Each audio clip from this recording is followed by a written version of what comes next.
تمام. انا اديت بس جزء من الامكانيات.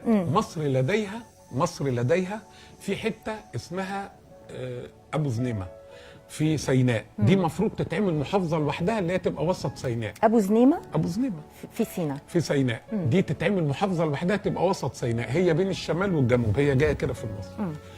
جميع المعادن اللي موجوده فيها، اللي موجوده في الحته بتاعت وسط سيناء ديت، تجعل من مصر دوله خلال 36 شهر اغنى من الست دول خليجيه. اغنى من الست دول خليجيه خلال 36 شهر. مواردها الطبيعيه موجوده. بمواردها الطبيعيه فقط.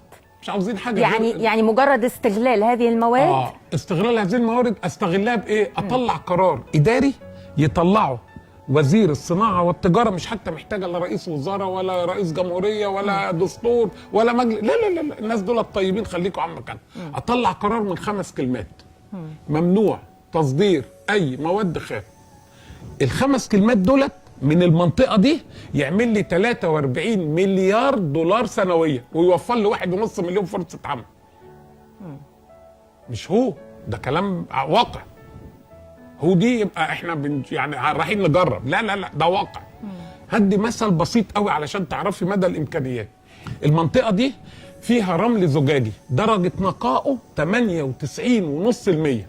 طب ده يبقى كتير ولا وحش؟ نقيسه بوادي السيليكون اللي موجود غرب الولايات المتحده الامريكيه اللي بتتنطط بيه على دول العالم. مش كده؟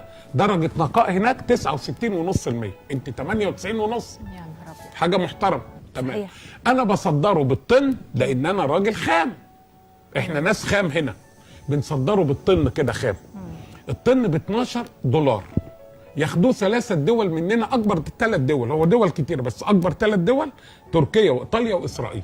ده الوضع الحالي اللي بيتم تصدير هذه الماده لحد الساعه 8:03 اهي. النهارده يوم 11 يوم الاحد اللي انا بكلمه ده لحد الدقيقه اللي احنا فيها، عشان ما حدش يقول لك ايه اصل احنا عملنا. اللي انا بقوله لحضرتك انا معلوماتي اول باول. تمام. بيصدر الطن ب 12 دولار.